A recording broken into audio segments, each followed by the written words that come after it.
Shalom, selamat pagi. Kita akan merenungkan ya satu topik, yaitu a teachable spirit. Ya, roh atau sikap mau diajar ya, sikap mau belajar. Nah, sebelumnya kita nyanyi dulu satu lagu ya, Yesus ajaib. Yesus ajaib, Tuhanku ajaib, kasih-Nya ajaib bagiku. Yesus ajaib, Tuhanku ajaib, rahmat-Nya tetap selamanya.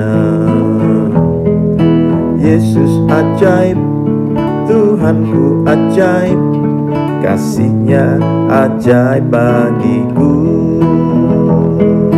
Yesus ajaib, Tuhanku ajaib, rahmat-Nya tetap selamanya. Tak berubah kasih-Nya, setiap hari bertambah indahnya.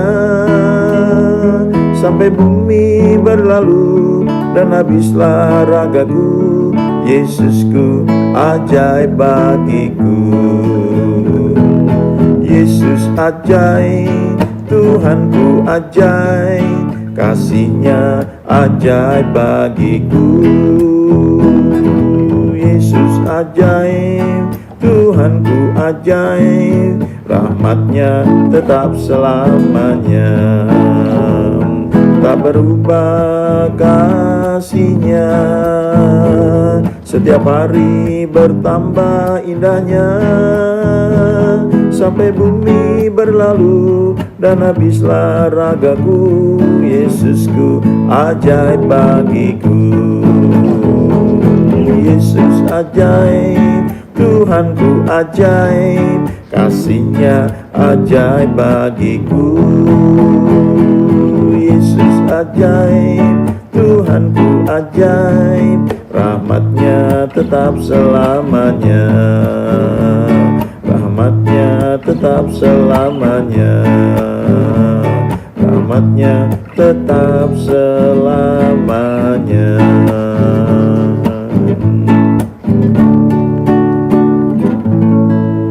Bagaimana kita bisa mengalami Yesus ajaib dalam kehidupan kita?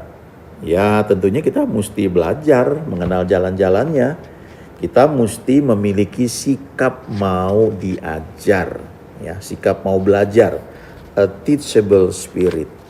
Gak bisa dipungkiri bahwa dalam kehidupan kita masing-masing ini mempunyai pengalaman yang berbeda, latar belakang yang berbeda. Kita dari suku atau pengalaman-pengalaman tertentu, lingkungan tertentu, itu membentuk cara berpikir kita. Sebagian orang itu mungkin bisa saja hidup dalam kepahitan, sehingga tidak mudah untuk percaya kepada orang lain, tidak mudah untuk mengubah cara berpikirnya. Di sisi lain ada orang-orang tertentu yang barangkali sudah mantap dengan cara berpikirnya, sehingga tidak mudah juga untuk belajar ya. Perlu a teachable spirit. Nah, kita perlu belajar ya bahwa pengenalan kita akan Tuhan itu bertumbuh ya, seharusnya bertumbuh, growing. Dan gak ada yang sudah langsung ngerti semuanya secara sempurna. Paulus juga belajar ya. Paulus itu kalau kita pelajari kehidupannya ya, awal-awalnya tuh walaupun dia bertobat ketemu Tuhan, dia berubah total, tapi di awal-awal tuh dia merasa sebagai seseorang yang sangat penting, dan dia bilang di surat di Galatia itu gak penting yang lain itu ya, walaupun mereka soko guru, tapi gak ada kontribusi mereka buat pertumbuhan rohani saya ini kenal Tuhan langsung, Tuhan yang menampakkan diri kepada saya ya, bukan orang lain ya. Nah, dalam kehidupan kita tuh kadang-kadang itu ada ya. Kalau kita merasa begitu istimewa, ya ada pengurapan yang Tuhan percayakan, kita mungkin tiba-tiba jadi hamba Tuhan, ya ada kesempatan, orang banyak ikut kita. Nah, tanpa sadar tuh kita bisa bertumbuh menjadi orang yang gak mau diajar oleh orang lain ya. Kita berpikir kita yang paling benar. Nah, biasanya kemungkinan ini terjadi itu kalau seseorang tuh belum cukup mature, lalu tiba-tiba dapat posisi tinggi ya. Ini banyak terjadi ya. Misalnya kalau di satu perusahaan ya, orang tuanya mulai dari bawah, dari nol. Jadi terbentuk gitu ya. Sampai perusahaannya gede, berkembang luar biasa, anak-anaknya hidup dalam kemewahan ya. Orang tuanya punya penghasilan banyak, anaknya disekolahkan di tempat-tempat yang bagus ya, bertemu dengan anak-anak orang kaya lainnya, disekolahkan di luar negeri mungkin. Ya mungkin pengetahuannya bertambah, tetapi sikap hidupnya belum tentu berubah atau bertambah baik. Tapi sebaliknya, tanpa sadar mungkin ada kesombongan yang tumbuh dalam hidup mereka. Nah, ketika mereka kembali, ya orang tuanya nggak cukup bijak untuk mendidik anaknya. Ya, beberapa orang yang cukup dewasa, mereka tuh justru menyuruh anaknya dari bawah. Ya, kadang-kadang disuruh kerja dulu tempat lain. Ya, dengan gaji yang ya terserah secukupnya aja lah, pokoknya belajar. Karena di situ mereka akan belajar bagaimana satu sistem itu, gimana mereka tidak bisa mengandalkan orang tuanya, ya kan ini orang tua gue yang punya perusahaan, tergantung gue dong ya, nggak bisa seperti itu ya. Mereka dibentuk sikap melayani ya, sebelum mereka nanti sudah saatnya mereka bisa bergabung ke perusahaan tempat orang tuanya memilikinya, lalu mereka bisa dipercayakan ya, sehingga mereka tuh belajar dari banyak hal ya. Dulu ya McDonald Indonesia itu ketika mau buka di Indonesia itu banyak yang apply ya untuk bisa beli franchise-nya dan buka di Indonesia. Wah, banyak orang kaya yang mau beli, tapi saya dengar ceritanya itu ujiannya ya berat ya. Diseleksi betul-betul orang yang mau beli itu.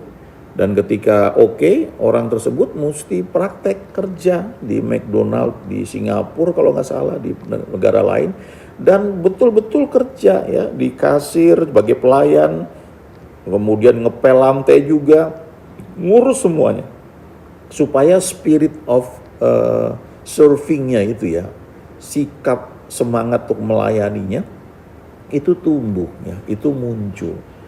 Karena kalau kita perhatikan ya, kan banyak yang jual fried chicken, tidak hanya McDonald. Ada Kentucky Fried Chicken, ya, ada California Fried Chicken kalau di Indonesia ya. Banyak sekali. Nah, rasanya kan ya beda-beda tipis lah, namanya fried chicken. Tapi apa yang membuat beda satu dengan yang lain ya? Itu ada service ya, ketersediaan. Nah, itu dibentuk lewat pelajaran. Orang yang mau belajar nggak bisa langsung tiba-tiba karena anak bos terus langsung jadi bos gitu ya. Bisa aja sih title-nya bos, tapi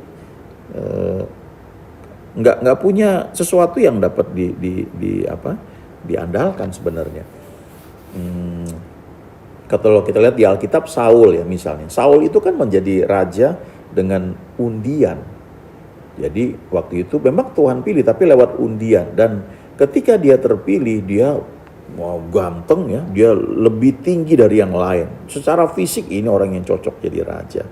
Memang cocok, tapi mentalnya ternyata belum cukup dewasa. Dan seharusnya dia belajar menundukkan diri, ikut didikan Nabi Samuel. Tapi kalau kita pelajari firman Tuhan, kira-kira cuma 2 tahun pertama aja dia nurutnya. Habis itu ketika dia lihat rakyat berserak-serak meninggalkan dia mestinya nunggu Samuel ya untuk datang, Samuel mempersembahkan korban baru pergi maju berperang. Tapi karena rakyat sudah berserak-serak meninggalkan dia nggak sabar, dia takut, rakyat itu sudah nggak percaya lagi sama dia, lalu dia ngambil tindakan, dia memberikan korban persembahan padahal itu bukan tugas dia. Di perjanjian lama itu cukup keras ya, ada imam yang mempersembahkan korban, itu ada pengurapannya ya. Nabi Samuel ada dalam posisi tersebut ya. Jadi ada imam, ada nabi. Kalau imam itu orang-orang yang mewakili manusia datang kepada Tuhan, mempersembahkan korban pendamaian, korban penghapus dosa. Lalu ada jabatan nabi. Nabi itu mewakili Tuhan, bicara kepada umat Tuhan, menyampaikan pesan. Jadi Samuel ini ya bertindak sebagai nabi juga sebagai imam. Sementara Saul itu jabatannya adalah raja, dia bukan imam, dia tidak boleh mempersembahkan korban. Tapi karena dia tidak cukup dewasa secara rohani, akhirnya dia melanggar, ya. Dan itu keras sekali. Nabi Samuel langsung bilang, Tuhan sudah memilih orang yang berkenan di hatinya, yang akan melakukan segala kehendaknya. Nah, ketika itu disampaikan, itu bicara mengenai Daud. Itu 8 tahun sebelum Daud lahir, ya, sudah dinubuatkan oleh Nabi Samuel. Nah, jadi Saul ini selanjutnya makin menyimpang, ya, kalau kita perhatikan. Akhirnya selama 30 tahun ke depan itu, walaupun dia raja, tapi dia bukan dalam tuntunan Tuhan. Ini bahaya, ya, ketika kita di pelayanan, bisa saja kita punya posisi yang kelihatannya sah, tapi kalau kita tidak bertumbuh secara rohani, maka walaupun kita melayani Tuhan, kita punya posisi seperti Raja Saul, tetapi di hadapan Tuhan kita tidak berkenan, ya. Ini mengerikan loh, ya. Suatu ketika saya bicara dengan seseorang teman, ya. Dia juga pelayanan, dan dia cerita bagaimana di gereja tempat dia pelayanan, dia nggak percaya pada orang-orang tertentu. Walaupun orang-orang yang dia sebut itu di gereja tempat dia pelayanan, itu adalah istilahnya full timer, ya. Dia nggak percaya soal pembelian, ya, soal bond, ya. Kalau di dunia sekuler itu, ya, itu umum terjadi. Kalau orang ada di bagian purchasing itu banyak terjadi markup, ya. Kalau nggak dijaga dengan sistem yang baik, saya kira sekarang sudah jauh lebih baik, ya, karena semua sistemnya bisa online. Tapi di belakang kan bisa kong kali kong juga, ya. Harga sekian, nanti setelah sudah beres semua, belakangan ditransfer, ya. Itu bribe, ya, itu suap sebenarnya, ya. Dulu waktu saya mulai kerja, saya punya atasan, karena itu dia juga dosen di tempat saya sekolah, ya. Walaupun beda kepercayaan, tapi dia punya value yang bagus sekali. Dan dia tekankan kepada saya, ya, kalau kamu dapat tugas sebagai bagian dari purchasing, ya, di satu perusahaan, kamu harus bertindak sebagai owner di perusahaan itu. Jadi ketika orang menyampaikan penawaran, kamu harus bilang best price, ya. Saya owner di sini, kamu kasih best price. Nggak usah kasih hadiah ke saya, ya. Nggak usah kasih bonus apapun, apalagi uang, itu pantang sekali, ya. Tapi berikan best price, ya. Itu khususnya ketika awal-awal bekerja, ya, saya harus milih dari sekian banyak penawaran asuransi untuk karyawan di tempat saya bekerja, ya. Wah, itu penawarannya macam-macam, ya. Pak, tolong dibantu, Pak, nanti gampang, Pak. Kira-kira kayak begitulah. Nah, itu di dunia sekuler, ya, itu hal yang dianggap biasa, tapi itu merugikan perusahaan. Nah, bos saya udah ajarkan itu dari awal. Jadi ketika saya pindah ke tempat lain, ketika saya dapat fasilitasnya dulu, saya mau pilih komputer seperti apa, ya, dulu belum ada kayak laptop, ya. Saya bisa pilih, ya, dari supplier yang saya sudah percaya, dan saya bilang best price, ya. Nggak ada kasih apa-apa ke saya, tapi saya dapat yang bagus sekali. Dan memang jadinya lebih murah dan lebih bagus dibanding orang-orang yang lebih dulu punya komputer di tempat itu, karena rupanya bagian purchasingnya, ya, ada main, ya. Nah, cukup menyedihkan sebenarnya kalau itu terjadi di gereja, di pelayanan, ya. Harusnya enggak gitu. Sangat-sangat memalukan, ya. Walaupun kelihatannya title-nya mungkin, ya, full timer atau apapun, ya, tapi kalau ternyata spiritnya seperti itu, bagaimana bisa dipercayakan berkat yang dari Tuhan, ya, kalau kita sudah main-main seperti itu, ya. Nah, bisa jadi sebagian orang itu terbiasa karena dianggap itu hal yang umum. Tapi kalau dia punya teachable spirit, ya, roh yang mau diajar, sikap yang mau belajar, maka itu bisa dibentuk, ya. Itu lewat pendidikan, pergaulan, itu membentuk kita. Nah, itu sebabnya pandai-pandai untuk memilih pergaulan, ya. Jadi penting sekali mempunyai sikap yang mau diajar. Daud ini ketika dia jatuh dalam dosa ya dengan Batsheba, kemudian dia ditegur oleh Nabi Nathan, kemudian dia bertobat ya. Dia menuliskan pertobatannya itu di kitab Mazmur ya, menjadi nyanyian, Mazmur 51 ya. Saya bacakan coba ya, Mazmur 51. Nah, Mazmur 51 ayat yang ke-12 ya, 12 dan 13 ya, sampai 14 ya, ada banyak nih ayatnya, dari ayat 1 sih ya. Tapi saya bacakan dari ayat yang 12, Mazmur 51. Jadikanlah hatiku tahir ya Allah, dan perbaharuilah batinku dengan roh yang teguh. Ayat 13, janganlah membuang aku dari hadapanmu, dan janganlah mengambil rohmu yang kudus daripadaku. Nah ini perlu ingat, ini perjanjian lama ya. Daud pada masa itu memiliki pengurapan sebagai raja. Ada the spirit the spirit upon ya, ada pengurapan di atasnya. Nah pengurapan itu yang Daud bilang jangan diambil ya, tapi di perjanjian baru kita ini ada the spirit within, ada Roh Kudus yang tinggal di dalam kita, dan Alkitab berkata Roh Kudus itu tinggal bersama-sama kita ya selama-lamanya. Selama kita tidak menyangkal Yesus, maka Roh Kudus itu ada bersama kita ya. Daud nggak seperti itu, makanya dia bilang janganlah mengambil rohmu yang kudus daripadaku.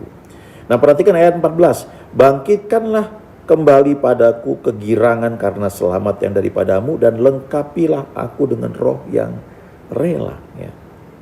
A willing spirit ya. Apa tuh willing spirit? Roh yang rela.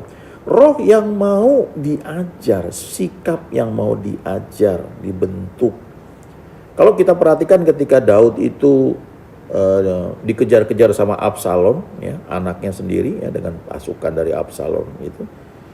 Bagaimana dia tuh tetap ketika dia dihina sama Simei ya, dimaki-maki, lalu pasukannya udah bilang izinkan aku hajar orang ini ya, sekali tebas saja. Tapi Daud bilang ya, dia sadar akan dosa yang dia lakukan sebelumnya, dan dia bilang kalau Tuhan memang mau menghukum aku ya mau bilang apa begitu ya.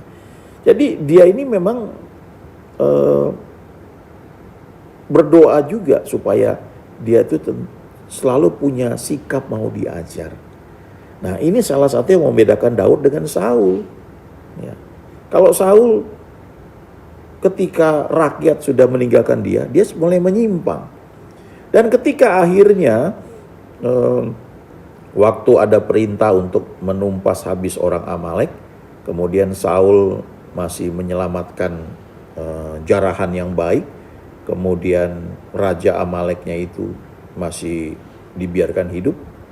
Lalu Samuel marah ya, Samuel bilang, kan ini penyebab orang-orang Israel ini jadi menyimpang ya. Lalu Raja Amalek itu dicincang sama Nabi Samuel ya. Tapi kemudian Samuel bilang begini, kerajaanmu tidak akan kokoh lagi ya.